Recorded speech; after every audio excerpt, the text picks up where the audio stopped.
चलिए आज कुछ और पोटेंशियल की प्रॉब्लम्स करते हैं। पिक्ड अप कुछ रैंडम प्रॉब्लम्स, एरोडोव की जो किताब है प्रॉब्लम्स इन जनरल फिजिक्स, यही नाम है ना शायद, हाँ, प्रॉब्लम्स इन जनरल फिजिक्स, उसमें से कुछ प्रॉब्लम्स करते हैं। और उसमें भी यदि कभी आपको कोई बहुत सीरियस प्रॉब्लम हो, नहीं सॉल्व कर पाए, तो please feel free to write to me. मैं कोशिश करूंगा करके यहां पर आपको बताऊंगा या मेल में आपको उसका सोल्यूशन भेज दूंगा। तो एक प्रॉब्लम है कि दो रिंग्स हैं, कोएक्सियल, कॉमन एक्सिस है इनकी, दोनों का रेडियस है r, दोनों के बीच की दूरी है स्मॉल r। इसको दिया चार्ज प्लस q, इसको दिया चार्ज माइनस q, और ये पूछता है कि इन दोनों पॉइंट के बीच में, इस सेंटर और इसके सेंटर के बीच में पोटेंशियल डिफरेंस कितना है। तो रिंग के लिए पोटेंशियल हम पहले कैलकुलेट कर सके।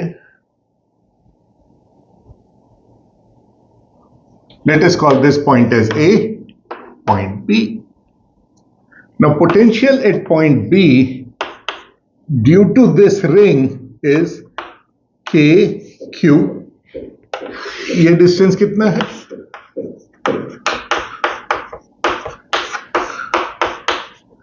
स्केलर क्वांटिटी है, कोई कंपोनेंट नहीं लेना, दैट्स इट। सारा जो चार्ज है इस पॉइंट से इक्वी डिस्टेंस पे, और इस चार्ज की वजह से यहां पोटेंशियल कितना होगा?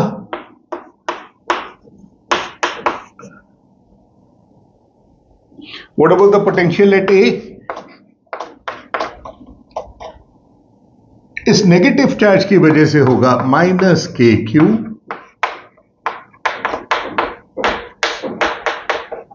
और इसकी वजह से potential difference between the two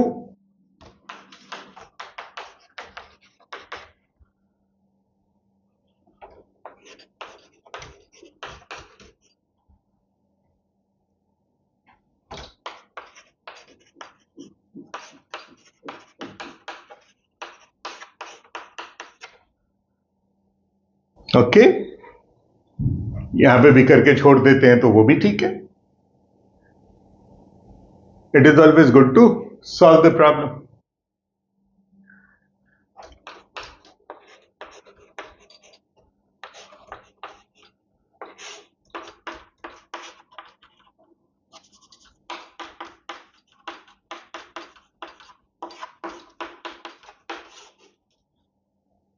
Now if r is much less than capital R, दोनों रिंग के बीच की दूरी इसके रेडियस के मुकाबले बहुत कम है, तो this can be approximately written है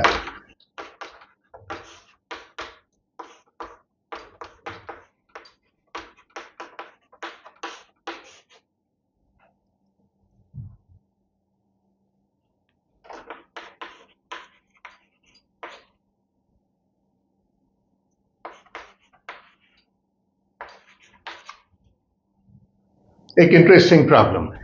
इलेक्ट्रिक फील्ड दे रखी है,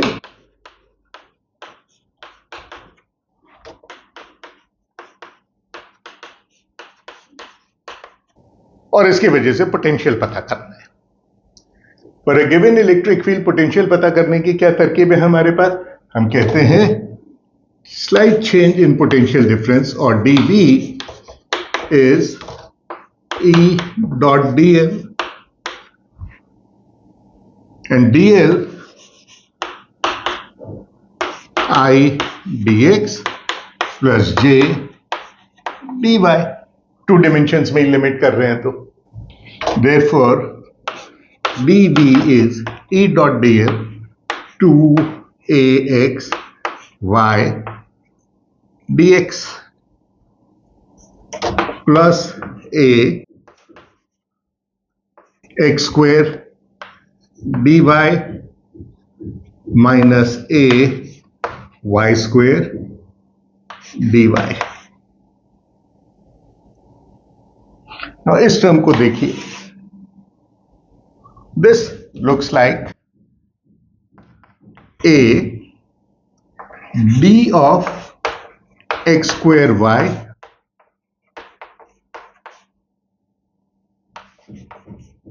क्यों? क्योंकि जब इसका डिफरेंशिएट करता हूं तो I get 2xy dx, 2xy dx and x squared dy. So this is minus a d y cube upon 3. So this becomes a x square y minus a y cube upon 3.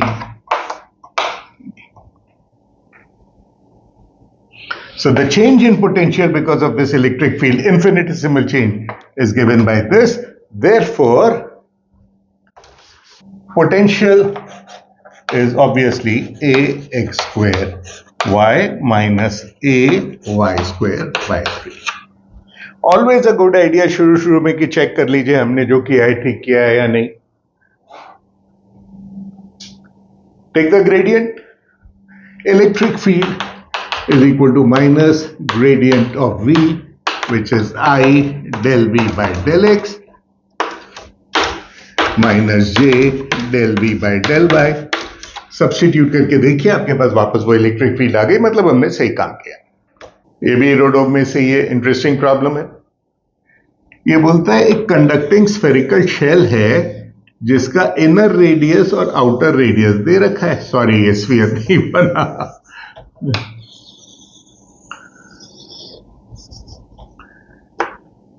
Inner radius R1, outer radius R2, और बोले यहां पर R दूरी पर कोई charge है Q. Potential पता कीजिए कहां पर, अंदर, हर जगह, एवरीवेयर, और इसको सेंटर कहें, O कह लीजिए. तो find potential VO at O.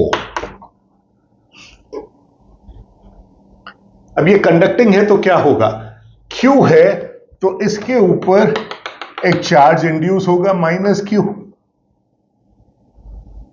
और बाकी के ऊपर चूंकि ये कंडक्टिंग है यहां चार्ज इंड्यूस होगा प्लस Q, यहां चार्ज रह जाएगा प्लस Q. कंडक्टर के अंदर इलेक्ट्रिक फील्ड नहीं है, इसलिए ये जो प्लस Q है ये स्फेरिकली सिमेट्रिक होगा, और ये जो माइनस Q है ये स्फेरिकली सिमेट्रिक नहीं होगा क्योंकि Q जो छोटा चार्ज है वो सेंटर पे नहीं है. अब इस पॉइंट पे पोटेंशियल क्या होगा, इस Q की वजह से, इस माइनस Q की वजह से, और इस प्लस Q की वजह से, which means the potential V0 is Q upon R. ये माइनस Q है लेकिन ये यूनिफॉर्मली डिस्ट्रीब्यूटेड नहीं है, अभी देखते हैं. और ये प्लस Q है, ये यूनिफॉर्मली डिस्ट्रीब्यूटेड है.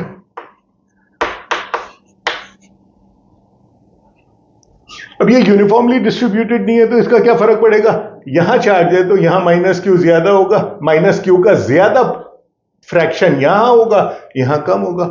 मेरे क्या फर्क पड़ता है, क्यों? क्योंकि ये सारा जो चार्ज है उसकी इस पॉइंट से दूरी तो बराबर है बाबा, और यहां तो कोई कंपोनेंट लेना नहीं है. As a result that is minus Q upon R1. So what is the resultant potential, the potential is Q.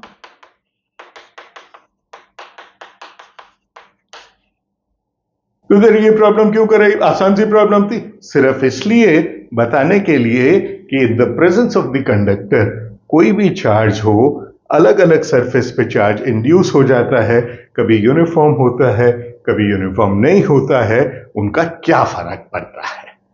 That was the purpose. इसी तरह की एक और प्रॉब्लम है. दो कंसेंट्रिक स्फेरिकल कंडक्टर्स हैं, रेडियस A, रेडियस B.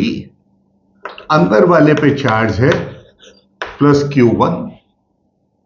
अब सवाल ये पूछता है कि बाहर वाले कंडक्टर को कितना चार्ज दिया जाए जिससे अंदर पोटेंशियल जीरो हो जाए.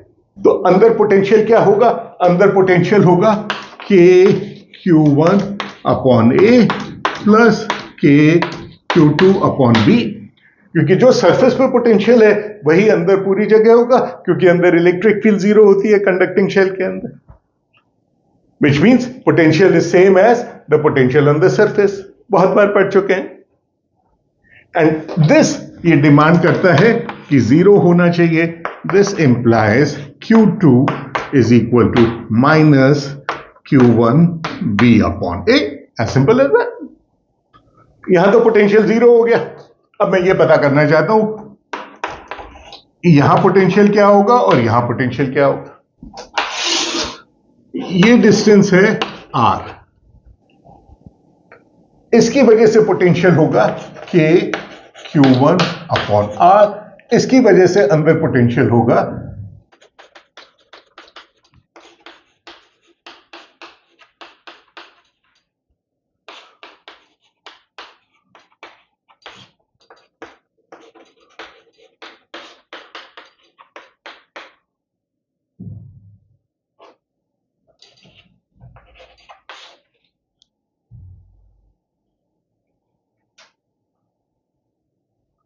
इसके बाहर पोटेंशियल कितना होगा, फाइंड आउट।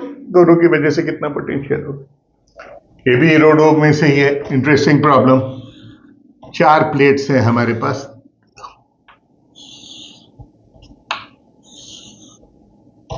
ये दूरी, ये दूरी, ये दूरी सब में बराबर है।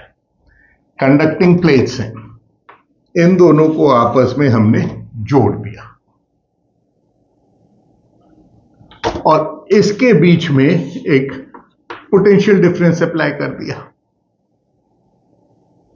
और क्वेश्चन क्या है? क्वेश्चन है ये पोटेंशियल अप्लाई किया डेल्टा V, तो इन प्लेट्स के बीच में इलेक्ट्रिक फील्ड कितनी है and how much is the charge on the surface of this plates, ये पता करना है। ये दे रखा है कि इनके बीच की दूरी जो है वो D है। ये भी D है, ये भी D है, ये भी D है। जब इन दोनों को जोड़ दिया तो स्वाभाविक है कि इसका पोटेंशियल और इसका पोटेंशियल सेम। इन दोनों के बीच में पोटेंशियल डिफरेंस पॉजिटिव है, तो यहां पर कुछ पॉजिटिव चार्ज है, यहां नेगेटिव है, यहां नेगेटिव हो जाएगा, यहां पॉजिटिव हो जाएगा। रिजल्ट, यहां कुछ इलेक्ट्रिक फील्ड होगी, यहां भी कुछ इलेक्ट्रिक फील्ड होगी और यहां भी कुछ इलेक्ट्रिक फील्ड होगी। सिमेट्री बताती है कि ये इलेक्ट्रिक फील्ड और ये इलेक्ट्रिक फील्ड सेम होगी। Let me call that electric field as E1 and let me call this electric field as E2. So E1 into D is the potential difference plus E2 into D is the potential difference plus E1 into D is the potential difference. अब ये E2 ये भी हो सकती है और इस direction में भी हो सकती है। ये पॉजिटिव है और यहां पॉजिटिव से नेगेटिव गए इस डायरेक्शन में, पॉजिटिव से नेगेटिव गए इस डायरेक्शन में, नेगेटिव से पॉजिटिव गए, तो इनफैक्ट इलेक्ट्रिक फील्ड इस डायरेक्शन में। So E1 D minus E2 D plus E1 D is the potential difference between these two. और इन दोनों को हमने जोड़ रखा है, तो इन दोनों के बीच का पोटेंशियल डिफरेंस हो गया 0, implying E1 is equal to E2 upon 2। दो छोटी छोटी इंटरेस्टिंग बातें और बताना चाहता हूं आपको। कभी लिफ्ट में बैठे, लिफ्ट में एलिवेटर में जाएंगे तो all of a sudden elevator में जैसे ही दरवाजा बंद होता है अपना मोबाइल फोन काम करना बंद कर देता है। ऐसा क्यों? क्योंकि हमने देखा था कि कंडक्टर के अंदर बाहर कितना भी चार्ज हो इलेक्ट्रिक फील्ड 0 होती है। तो बेसिकली कंडक्टर करता क्या है? कंडक्टर उस एरिया को, उस रीजन को जिसके चारों तरफ कंडक्टर है, बाकी इलेक्ट्रोमैग्नेटिक फील्ड से कंप्लीटली शील्ड कर देता है। तो this is also known as a Faraday cage. तो बाहर का कोई इलेक्ट्रोमैग्नेटिक सिग्नल इसके अंदर नहीं आ पाता।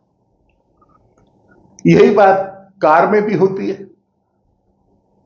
तो यदि कार में भी यही बात होती है तो कार में भी मोबाइल नहीं चलना चाहिए। There is one difference. Car के कांच होते हैं उसमें से इलेक्ट्रोमैग्नेटिक रेडिएशन आता है। तो ये जो ओपनिंग है जिसमें से इलेक्ट्रोमैग्नेटिक रेडिएशन आ जाता है, इसकी वजह से इट इज पॉसिबल कि गाड़ी में अपना फोन काम करता है लेकिन लिफ्ट के अंदर काम नहीं करता। पोटेंशियल की एक और बड़ी इंटरेस्टिंग बात है, छोटी सी। कोई चार्ज पार्टिकल मान लीजिए क्यू, इसकी इलेक्ट्रिक फील्ड कैसी होगी, कई बार देख चुके हैं, बहुत आसान बात है, रेडियली आउटवर्ड एवरीवेयर। और इसको कितना भी एक्सटेंड कर दीजिए इलेक्ट्रिक लाइंस ऑफ फोर्स को। अब मान लीजिए यहां पर मैंने एक कंडक्टिंग शीट रख दी, इनफाइनाइट, ग्राउंडिंग वगैरह नहीं है, कंडक्टिंग शीट है। यदि यहां कंडक्टिंग शीट रख दी तो कंडक्टिंग शीट का रूल यह है that the surface has to be equipotential, so all points on the conducting sheet have to be same potential and electric field is always perpendicular to equipotential surface. तो जब तक conducting sheet point charge के बगल में नहीं रखी थी तब तक यहां पर इलेक्ट्रिक फील्ड ऐसे थी, ऐसे थी, ऐसे थी। लेकिन ये शीट को रखते ही इलेक्ट्रिक फील्ड चेंज हो गई। कैसे हो गई इलेक्ट्रिक फील्ड? अब इलेक्ट्रिक फील्ड ऐसे हो जाएगी कि it is perpendicular here, perpendicular here, perpendicular here.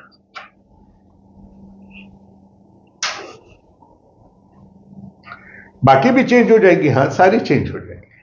और ये कैसे हुई? क्योंकि कंडक्टिंग शीट के ऊपर इस पॉइंट चार्ज की वजह से एक चार्ज डिस्ट्रीब्यूशन हो गया जो यूनिफॉर्मली डिस्ट्रीब्यूटेड नहीं है।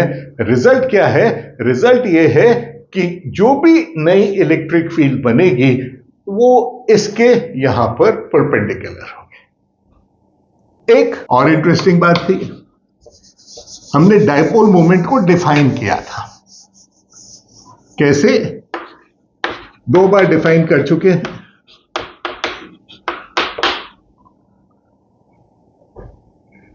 सो इसे सर आ रहा ही क्या है? Position vector. और यदि डायपोल मोमेंट पोजीशन वेक्टर पे डिपेंड करता है तो स्वाभाविक बात है कि मुझे ओरिजिन पता करना पड़ेगा। कहने का मतलब है कि मेरे पास यदि एक नेगेटिव चार्ज इधर है और एक पॉजिटिव चार्ज इधर है, मैं ओरिजिन यहां चूज करूं या यहां चूज करूं, डायपोल मोमेंट अलग अलग आएगा क्या? आपको याद हो तो हमने कहा था दो पॉजिटिव चार्ज की वजह से भी डायपोल मोमेंट होता है। So in general the answer is yes, dipole moment depends on the choice of origin. Electric dipole moment की वैल्यू डिपेंड करती है कि आपका ओरिजिन कहां है। ओरिजिन बदल गया तो उसी चार्ज के लिए, उसी चार्ज डिस्ट्रीब्यूशन के लिए एक डायपोल मोमेंट होगा। ओरिजिन के साथ क्या फर्क पड़ता है? यदि नेट चार्ज जो है माइनस प्लस, यदि नेट चार्ज जीरो है तो वो ओरिजिन पे डिपेंड नहीं करता। कंसिडर हियर, मैंने ओरिजिन यहां चूज किया, ये डिस्टेंस 2a माना था, तो मैंने लिखा था यहां QA और इसके लिए लिखा था plus minus Q minus A, so total dipole moment was 2AQ। अब मान लीजिए मैंने ओरिजिन यहां मान लिया, ये डिस्टेंस D है। अब इस परिभाषा से मैं डायपोल मोमेंट पता करूंगा तो क्या कहूंगा? ये दूरी हो गई D minus A, so I will say minus Q D minus A plus Q D plus A। Minus QD plus QD cut गया, बाकी बचा। ऐसा क्यों? क्योंकि नेट चार्ज जीरो है। यही काम यदि हम करते प्लस प्लस इसके लिए, तो क्या इसका भी कोई डायपोल मोमेंट होता?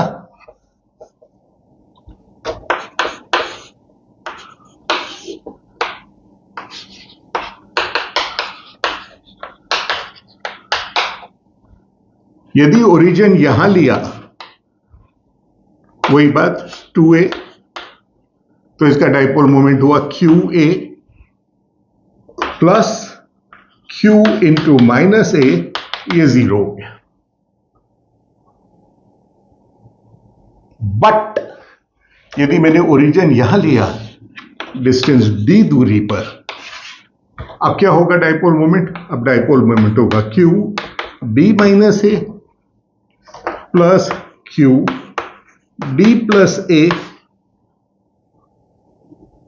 and the dipole moment is 2qd.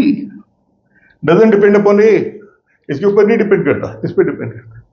और जैसे ही d जीरो लिया था तो डाइपोल मोमेंट जीरो हो गया। तो फिर ये दो पॉजिटिव चार्ज का ये dipole moment depending upon origin, ये सब क्या है? Not useful for high school students I think, but we will talk about it later जब बीएससी के और मल्टीपल एक्सपेंशन की बात करेंगे।